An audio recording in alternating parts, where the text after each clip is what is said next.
হযরতে আদম আলাইহিস সালামকে যখন আল্লাহ তৈরি করলেন, তা হযরতে আদম আলাইহিস সালামকে তৈরি করার পরে বললেন উসজুদু লিআদম, ফেরেশতাদেরকে বলল তোমরা আদমকে সিজদা করো। আজানের টাইম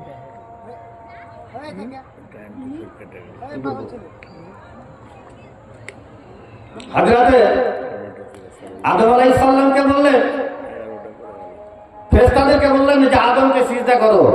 সবাই সিজদা করলেন, একমাত্র ইল্লা ইবলিস আবা ওয়াস্তাকবারা, একমাত্র ইবলিস আজাজিল সে কিন্তু সিজদা করেনি। কিসের কারণে? হযরতে আল্লাহ রাব্বুল আলামিন আদেশ করলেন, ফেরেশতাদেরকে আদেশ করলেন সিজদা করো। আল্লাহ আদেশ করলেন সিজদা করো, কিন্তু সিজদা করলে না। আল্লাহর আদেশকে অগ্রাহ্য করলে, আল্লাহর আদেশকে অস্বীকার করলো। হযরত আদম আলাইহিস সালামকে বললেন যে ওই কোণাতে যে গাছটা আছে সেই গাছের কাছে যাবে না এবং সেই গাছের নিচে দাঁড়াবে না, সেই গাছের ফল খাবে না। কিন্তু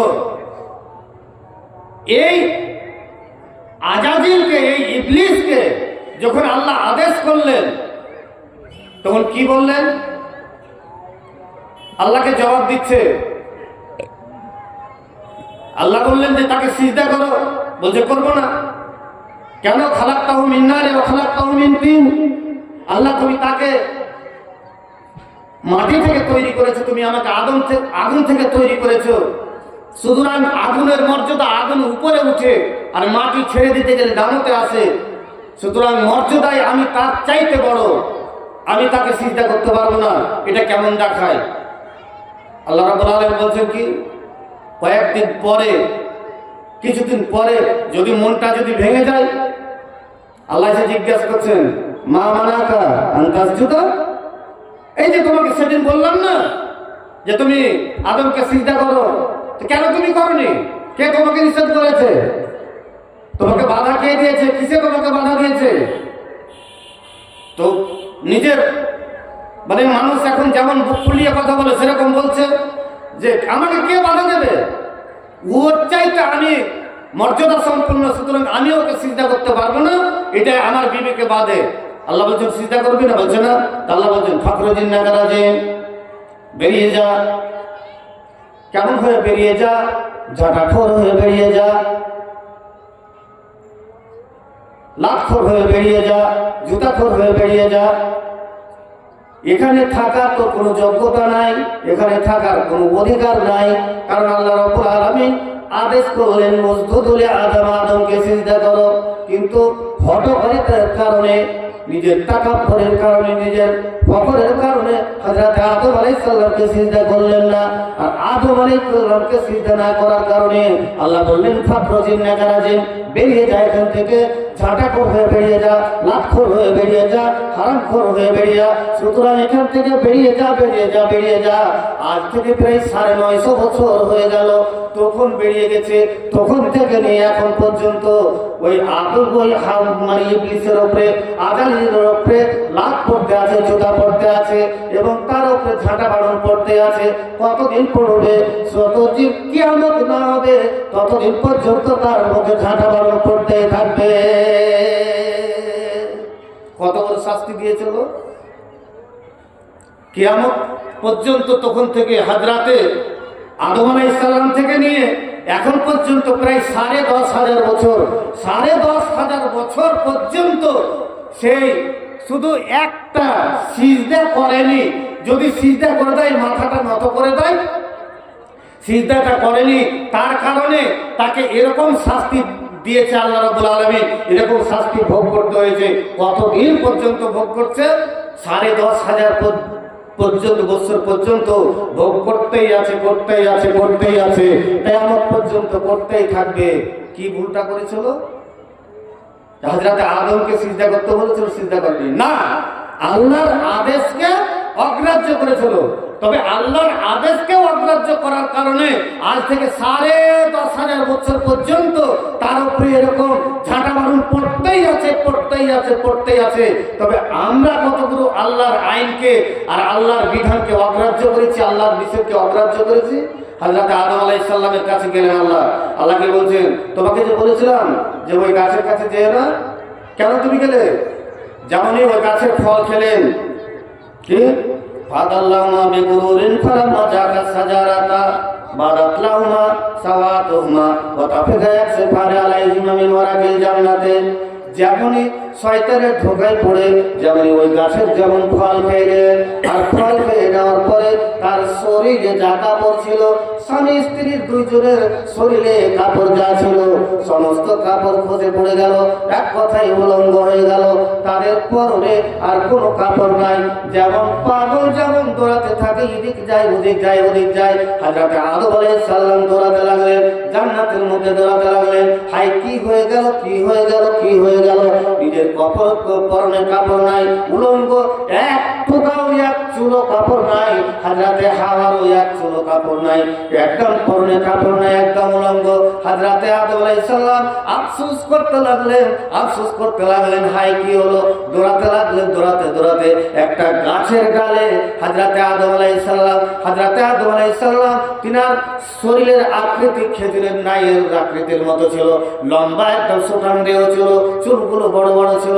দৌড়াতে জান্নাতের একটা গাছের ডালে তার পাতাটা ঠেকে যায়, চুল আটকে যায়, চুল আটকে গেছে, আর চুলটি ধরে গাছটাকে বলছে, ও গাছ আমার চুল ছেড়ে দাও। গাছ থেকে জবাব আসছে, কেন তুমি পালিয়ে যাচ্ছ, কেন কোথায় তুমি পালাচ্ছ? বলছে, আমাকে লজ্জা লাগছে, কেমন করে থাকবো? না তো এই আমার শরীরে কাপড় নাই, আমার পরনে কাপড় নাই, খুলে গেছে। এই মুখটি আল্লাহর সামনে কি করে দাঁড়াবো? আল্লাহর সামনে দাঁড়াতে পারবো না। এখান থেকে কোথায় যাবে? যাবার কোনো জায়গা নাই, যাবার পথ নাই, যাবার কোনো জায়গা নাই। সেই গাছে বলছে, যেতে পারবে না, কোনো জায়গাতে যাওয়ার জায়গা নাই, যাওয়ার পথ নাই। আল্লাহ রাব্বুল আলামিন কয়েকদিন পরে হযরত আল্লাহ রাব্বুল আলামিন হযরত আদম আলাইহিস সালামকে বলছেন, আদম, তোমাকে আমি বলেছিলাম, নিষেধ করেছিলাম যে ওই গাছের কাছে যেও না, গাছের ফল খেও না, তবে কেন তুমি খেলে? হযরত আদম আলাইহিস সালাম টালবাহানা না করে, কোনো যুক্তি না দেখিয়ে, কোনো কথা না বলে হযরত আদম আলাইহিস সালাম বললেন, রব্বানা জালামনা আনফুসানা ওয়া ইল্লাম তাগফির লানা ওয়া তারহামনা লানাকুনান্না মিনাল খাসিরিন। হযরত আদম আলাইহিস সালাম দোয়া করতে লাগলেন, আল্লাহ, আমরা স্বামী স্ত্রী দুইজন অন্যায় করেছি, জুলুম করেছি নিজের নফসের উপর। আল্লাহ, তুমি আমাদের ক্ষমা করে দাও, মাফ করে দাও। তুমি যদি ক্ষমা না করো, ধ্বংস হয়ে যাব, বরবাদ হয়ে যাব, শেষ হয়ে যাব। আল্লাহ, তুমি ক্ষমা করে দাও। আল্লাহ রাব্বুল আলামিনের নবী বলছেন যে হযরত আদম আলাইহিস সালাম একদম সরাসরি আল্লাহর কাছে দোয়া করতে লাগলেন। তাফসীর গুণ লিখছেন যে 7টা মত আছে কতদিন পর দোয়া কবুল হয়েছিল। একটা মতে আছে 300 বছর পরে হযরত আদম আলাইহিস সালামের দোয়া কবুল হয়েছিল। একটা মতে আছে 3 বছর পরে দোয়া কবুল হয়েছিল। একটা মতে আছে 300 বছর পরে। সবচাইতে ছোট যেটা মত হলো সেটা হলো 3 দিন পরে হযরত আদম আলাইহিস সালামের দোয়া কবুল করেছিলেন আল্লাহ। তবে 3 দিন 3 বারণে 72, 324, তবে একটা ভুল করেছিলেন যে গাছের কাছে যেও না, ওই ফলটা খেয়ে না। আল্লাহর একটা নিষেধকে অমান্য করার কারণে 24-72 ঘন্টা কেঁদেছিলেন, চোখের পানি ফেলে কেঁদেছিলেন, চোখে খুঁজে পড়ে গেছিল। এত পানি ফেলেছিলেন, চোখ দিয়ে পানি পড়তে 3 দিন 72 ঘন্টা কেটে যায় একটা ভুল করার কারণে। কি ভুল করেছিল? না, আল্লাহ রাব্বুল আলামিন বলেছে যে ওই গাছের কাছে যেও না, আর গাছের ফল খাবে না, গাছের ফল না খাওয়ার কারণে হযরত আদম আলাইহিস সালামের এরকম শাস্তি হলো। 72 ঘন্টা পরে আল্লাহ রাব্বুল আলামিন তার দোয়াকে কবুল করলেন। তবে হযরত আদম আলাইহিস সালাম একটা ভুল করেছিলেন, আল্লাহর একটা নিষেধকে অমান্য করেছিলেন যে সেই গাছের কাছে যাবে না, গাছের ফল খাবে না। কিন্তু আল্লাহর আদেশকে, আল্লাহর নিষেধকে অমান্য করে ফল খেয়ে দিয়েছিলেন। এরকম শাস্তি কি করেছিলেন? যখন ওই অবস্থায়, উলঙ্গ অবস্থায় যখন জান্নাতের মধ্যে ঘোরাতে লাগলেন, কথা ফেকা যাচ্ছে পানে আলাইহিমা মিন ওয়ারাকিল জান্নাতে। জান্নাতের মধ্যে এক প্রকার ডুমুরের মতো গাছ আছে, সেই গাছের পাতাগুলোকে সেলাই করে নিজের লজ্জা স্থানটাকে নিবারণ করেন। হযরতে হাওয়া আলাইহিস সালাম তিনার লজ্জা স্থানকে নিবারণ করেন। বুকে সেই পাতাগুলোকে যেমন করে শাল পাতা যেমন করে সেলাই করে, সেরকম করে সেলাই করে নিজের লজ্জা স্থানকে নিবারণ করেছিলেন। বন্ধু আবার কত বড় ভুল করেছিলেন, একটা ভুল করেছিলেন, আল্লাহর একটা নিষেধকে অমান্য করেছিলেন। আল্লাহর একটা নিষেধকে অমান্য করার কারণে তবে তাকে ৭২ ঘন্টা কাঁদতে হয়েছে, চোখের পানি ফেলেছে। সুতরাং আল্লাহ যাকে নিজের হাতে তৈরি করেছেন, সবচাইতে সুন্দর করে তৈরি করেছেন। নিজে তৈরি করে একটা ভুল করার কারণে আল্লাহ রাব্বুল আলামিন জান্নাতের মধ্যে উলঙ্গ করে দিলেন, জান্নাত থেকে বহিষ্কার করে দিলেন, জান্নাত থেকে দুনিয়ার মধ্যে দিয়ে দিলেন। কেন দিলেন? একটা ভুল করার কারণে। তবে আমরা কতগুলো ভুল করে বসে আছি, আল্লাহর কতগুলো আইনকে অমান্য করেছি, কতগুলো আল্লাহর বিধানকে অমান্য করেছি। এবং হযরত আদম আলাইহিস সালাম একটা ভুল করার কারণে ৩৫০ বছর সবচাইতে ছোট যেটার মত হলো ৩ দিন ধরে একটা ভুলের কারণে কাঁদতেই থেকেছে। হযরতে আদম আলাইহিস সালাম একটা ভুল করেছিলেন, আল্লাহর নিষেধকে অমান্য করেছিলেন। এবং আজাজিল ইবলিস কি করেছিল? আল্লাহর আদেশকে অমান্য করেছিল। তখন থেকে নিয়ে এখন পর্যন্ত তার কপালে ঝাঁটা পড়তেই আছে। আর হযরতে আদম আলাইহিস সালাম আল্লাহর নিষেধকে অমান্য করার কারণে তাকে এরকম শাস্তি দেওয়া হলো। তবে আমরা এতগুলো আল্লাহর নিষেধকে, আল্লাহর আদেশকে অমান্য করে চলছি, তবে আমাদের কিরকম শাস্তি হওয়া উচিত? একটা ভুল করার কারণে চোখের পানি ফেলতে